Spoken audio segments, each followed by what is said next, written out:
بسم اللہ الرحمن الرحیم۔ السلام علیکم۔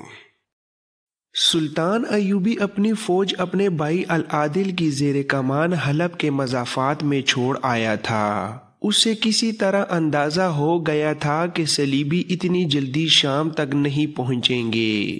اس نے کوچ بہت تیز کرایا اور حلب جا پہنچا۔ وہاں اسے پتہ چلا کہ صلیبیوں نے ہاران کے قلعے کو محاصرے میں لے رکھا ہے۔ آپ نے ہاران کا مکمل ذکر پچھلی ویڈیوز میں سنا ہے۔ سلطان ایوبی نے محاصرہ کرنے والی صلیبی فوج کو محاصرے میں لے لیا تھا۔ اس کی یہ چال ایسی اچانک تھی کہ صلیبی جم کر لڑ نہ سکے۔ سلطان ایوبی نے بہت سے قیدی پکڑے اور صلیبیوں کو بہت نقصان پہنچایا۔ اس نے پیش قدمی جاری رکھی اور دو اہم مقامات بڑیا اور رملہ پر قبضہ کر لیا۔ یہ فتوحات قدرے آسان تھیں۔ مصر سے آئے ہوئے نئے سپاہیوں کے حوصلے بڑھ گئے۔ وہ سمجھے کہ جنگ اسی طرح ہوتی ہے جس میں فتح ہماری ہی ہوتی ہے۔ اس سے نئے سپاہی غیر محتاط ہو گئے۔ صلیبیوں نے غالباً دانستہ پسپا ہو کر سلطان ایوبی کو دھوکہ دیا تھا۔ انہوں نے تھوڑی سی فوج کی نمائش کی تھی۔ یہ فرنگی یعنی فرینکس تھے۔ رینالڈ اور بالڈون کی فوجیں ابھی سامنے نہیں آئی تھیں۔ وہ اسی علاقے میں موجود تھے۔ اب صلیبیوں نے ایسے سخت اقدامات کیے تھے کہ سلطان ایوبی کے جاسوس دشمن کے علاقے سے نکل ہی نہ سکے۔ تریپولی کے جاسوس کے بعد ادھر سے کوئی آ ہی نہ سکا۔ رملہ کے قریب ایک ندی تھی جس کا پانی تو گہرا نہیں تھا لیکن ندی گہرائی میں تھی اور چوڑی بھی۔ عیسیٰ الحقاری نے رملہ کو فتح کر کے اپنے دستوں کو رملہ کے ارد گرد پھیلا دیا۔ اچانک ندی کے کنارے کی اوٹ میں صلیبیوں کی فوج یوں نکلی جیسے سیلاب کناروں سے باہر آ گیا ہو۔ یہ فوج جانے کب سے وہاں چھپی بیٹھی تھی۔ عیسیٰ الحقاری کے دستے بے خبری میں مارے گئے۔ وہ بکھرے ہوئے تھے جو مقابلہ نہ کر سکے۔ تریپولی کے جاسوس کی یہ اطلاع صحیح ثابت ہوئی کہ صلیبی ایسی چالیں چلیں گے جن سے سلطان ایوبی اپنے مخصوص طریقے جنگ سے لڑنے کے قابل نہیں رہے گا۔ اس وقت کے ایک وقوع نگار ابن اسیر نے لکھا ہے، فرنگی اس طرح ندی سے نکلے جیسے انسانوں اور گھوڑوں کا سیلاب کناروں سے باہر آ کر آبادیوں کو اپنے ساتھ بہائے لے جا رہا ہو۔ سلطان ایوبی کی فوج بے خبری میں مکمل گھیرے میں آ گئی۔ مشہور مورخ جیمس نے لکھا ہے، شاہ بالڈون صلاح الدین ایوبی سے پہلے اپنی فوج رملہ کے مضافات میں لے آیا تھا۔ صلاح الدین ایوبی کی فوج نے رملہ کا شہر فتح کر لیا اور اس کے ہر اول کے ایک سالار ایلون نے شہر کو آگ لگا دی تھی۔ صلیبیوں یعنی فرنگیوں کی گھات کامیاب رہی اور ایوبی گھیرے میں آ گیا۔ اس نے کئی دستے یکجا کر لیے اور اپنی خصوصی چال کے مطابق جوابی حملہ کیا، مگر میدان صلیبیوں کے ہاتھ میں تھا۔ صلاح الدین ایوبی کا حملہ نہ صرف ناکام رہا بلکہ اس کے لیے پسپائی بھی ناممکن ہو گئی۔ نئے رنگروٹ جو چند ایک مقامات آسانی سے فتح کر کے یہ سمجھ بیٹھے تھے کہ انہیں کوئی شکست دے ہی نہیں سکتا، وہ ایسے بھاگے کہ انہوں نے مصر کا رخ کر لیا۔ بھاگنے والوں میں ان کی تعداد زیادہ تھی جنہیں بعض غیر محتاط فوجی افسروں نے مال غنیمت کا لالچ دے کر بھرتی کیا تھا۔ سب سے بڑی وجہ یہ تھی کہ یہ سب ناتجربہ کار تھے۔ سلطان ایوبی اس کیفیت میں رہ گیا تھا کہ وہ ایک اونٹ پر سوار ہو کر میدان کارزار سے نکلا اور اپنی جان بچائی۔ قاضی بہاؤالدین شداد جو اس جنگ کا عینی شاہد ہے اپنی یادداشتوں میں لکھتا ہے، سلطان ایوبی نے مجھے اس شکست کی وجہ ان الفاظ میں بتائی تھی، صلیبیوں نے میری چال چل کر میری فوج کو اس وقت جنگ میں گھسیٹ لیا جب میں اسے جنگی ترتیب میں نہیں لا سکا تھا۔ دوسری وجہ یہ ہوئی کہ میری فوج کے پہلوؤں پر جو دستے تھے وہ جگہ آپس میں بدل رہے تھے۔ یہ بہت بڑی نقل و حرکت تھی۔ صلیبیوں نے اس کیفیت میں حملہ کر دیا۔ ان کا حملہ اتنا شدید اور اچانک تھا کہ میرے نئی سپاہی اور سوار گھبرا کر پیچھے کو بھاگ اٹھے اور انہوں نے مصر کا رخ کر لیا۔ وہ راستے سے بھٹک گئے اور دور دور بکھر گئے۔ میں انہیں یکجا نہ کر سکا۔ دشمن نے میری فوج سے بہت سے جنگی قیدی پکڑے، ان میں عیسیٰ الحقاری بھی تھا۔ سلطان ایوبی نے اپنی فوج کو مروانے کی بجائے حکم دے دیا کہ اپنے اپنے طور پر میدان جنگ سے نکلو اور قاہرہ پہنچنے کی کوشش کرو۔ سلطان ایوبی نے صلیبیوں کو 60,000 دینار زر فدیہ ادا کر کے عیسیٰ الحقاری کو رہا کرا لیا۔ ایک مصرف و کوہ محمد فرید ابو حدید نے لکھا ہے کہ سلطان ایوبی نے اپنے بھائی شمس الدولہ توران شاہ کو اس جنگ اور اپنی شکست کا حال لکھا تھا، جس میں اس نے عربی کا ایک شعر بھی لکھا تھا جس کے معنی یہ ہیں: میں نے تمہیں اس وقت یاد کیا جب صلیبی برچیاں چل رہی تھیں، دشمن کی سیدھی اور گندمی رنگ کی برچیاں ہمارے جسموں میں داخل ہو کر ہمارا خون پی رہی تھیں۔ سلطان صلاح الدین ایوبی اس حالت میں قاہرہ پہنچا کہ اس کا سر جھکا ہوا تھا۔ اس کے ساتھ کوئی فوج نہیں تھی اور نہ اس کا محافظ دستہ اس کے ساتھ تھا۔ اس نے قاہرہ پہنچتے ہی مزید بھرتی کا حکم دیا۔ شام کے محاذ پر وہ اپنے بھائی العادل اور بڑے قابل سالاروں کو حماتہ کے علاقے میں چھوڑ آیا تھا۔ 800 سال پہلے جب یہ علاقہ اور یہی رملہ صلیبیوں کے قبضے میں آیا تھا تو سلطان صلاح الدین ایوبی ایک دن بھی چین سے نہیں بیٹھا تھا۔ وہ میدان جنگ سے بڑی مشکل سے جان بچا کر نکلا تھا۔ اس کی فوج ایسی بری طرح بھاگی کہ بکھر کر مصر کا رخ کر لیا۔ فوج کی خاصی نفری صلیبیوں کی قیدی ہو گئی اور کچھ نفری قاہرہ تک بے سر و سامانی کی حالت میں پیادہ جاتے صحرا اور سفر کی صحبتوں کی بین چڑھ گئی۔ ایسی شکست حوصلے اور جذبے توڑ دیا کرتی ہے۔ سنبھلتے سنبھلتے مدتیں گزر جاتی ہے، لیکن سلطان ایوبی مصر جا کر نہ صرف سنبھلا بلکہ اس علاقے میں واپس گیا جہاں سے شکست کھا کر بھاگا تھا اور صلیبیوں کے لیے قیامت برپا کر دی تھی۔ سلطان ایوبی کے سامنے صرف یہ مسئلہ نہیں تھا کہ شکست کا انتقام لینا ہے اور صلیبیوں کی پیش قدمی کو روکنا ہے، بلکہ اسے بہت سے خطروں نے گھیر رکھا تھا۔ اس کی صفوں میں غداروں کی کمی نہیں تھی۔ سوڈان کی طرف سے حملے کا خطرہ بڑھ گیا تھا۔ سوڈانیوں کو معلوم تھا کہ سلطان ایوبی کے پاس فوج نہیں رہی اور جو ہے وہ شکست خوردہ اور زخم خوردہ ہے۔ یہ خطرہ تو سب سے بڑا تھا کہ صلیبیوں کے پاس فوج 10 گنا زیادہ تھی اور اس فوج کے حوصلے کو رملہ کی فتح نے مضبوط کر دیا تھا۔ ایک یہ خطرہ بھی تھا کہ جو مسلمان امراء سلطان ایوبی کے مخالف تھے وہ اس کی شکست سے فائدہ اٹھا سکتے تھے۔ وہ ایک بار پھر متحد ہو کر سلطان ایوبی کی اس فوج کے لیے مصیبت بن سکتے تھے جسے وہ محاذ پر چھوڑ آیا تھا۔ اس فوج کا سالار اعلیٰ اس کا اپنا بھائی العادل تھا جس پر سلطان ایوبی کو مکمل اعتماد تھا، اور ایک خطرہ صلیبی جاسوسوں کا بھی تھا۔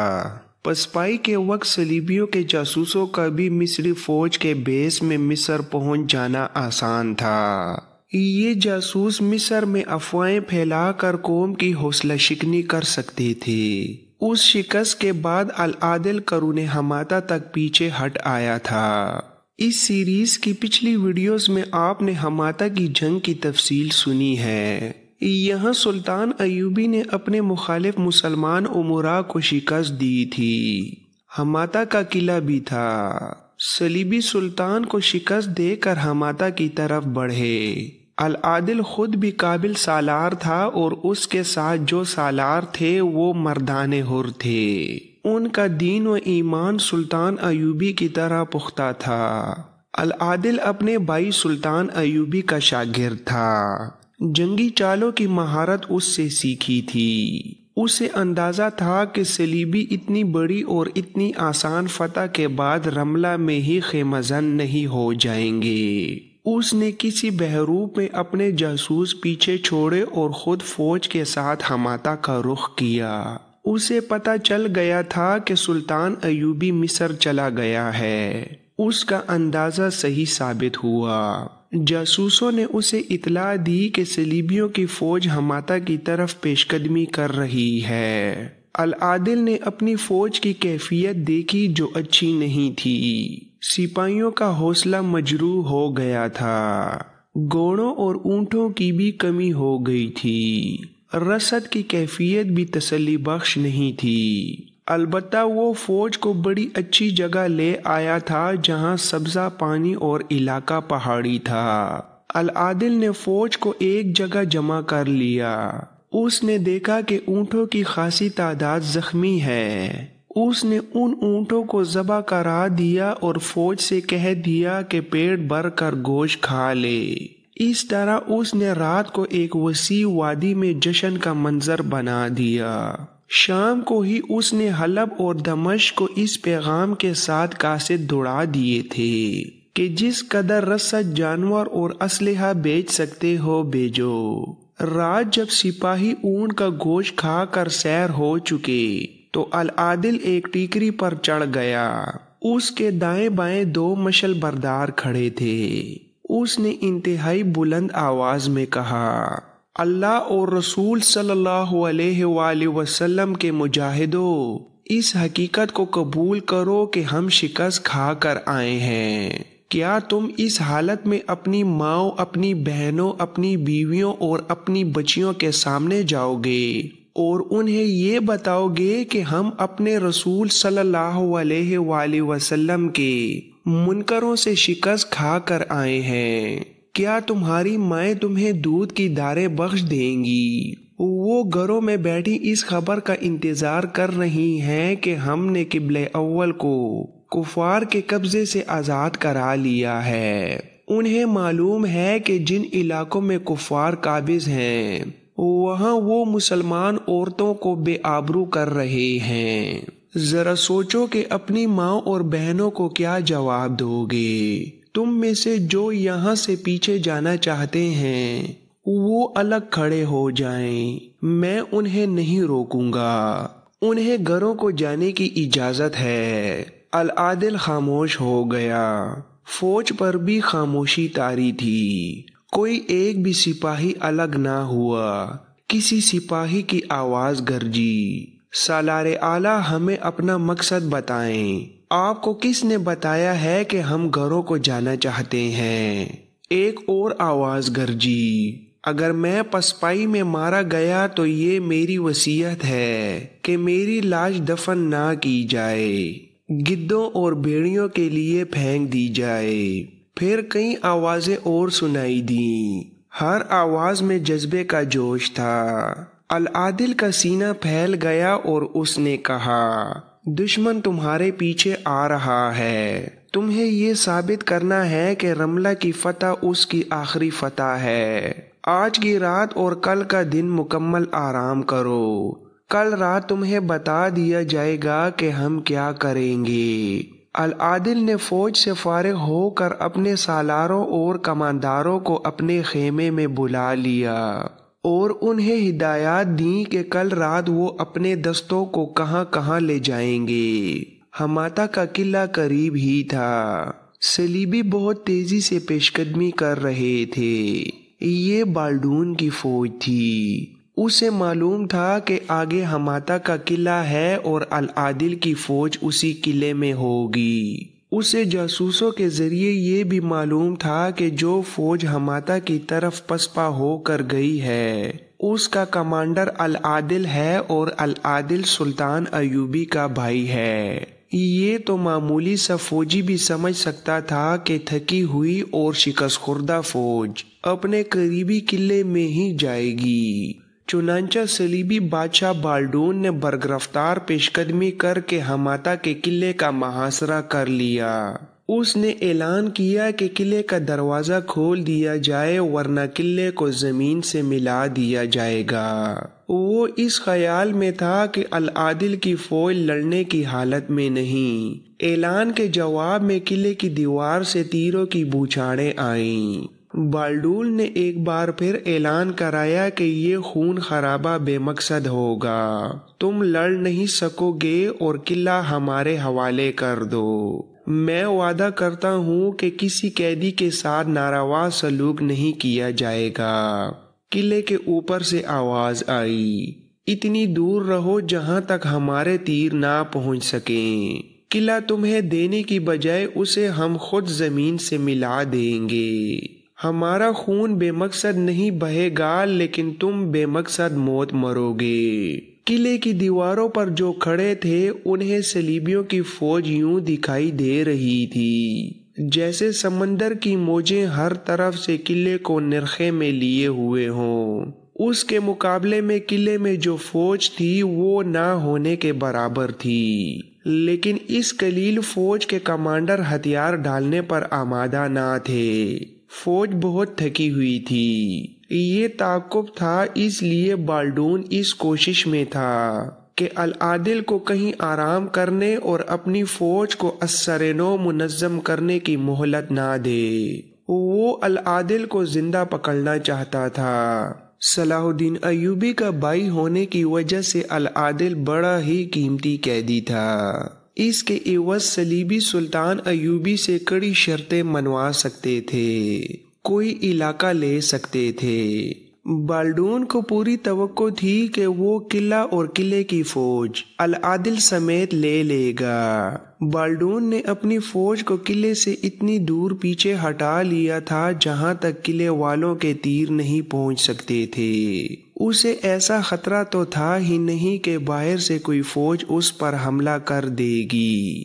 سلطان ایوبی بھی وہاں نہیں تھا اور اس کی فوج بھی نہیں تھی۔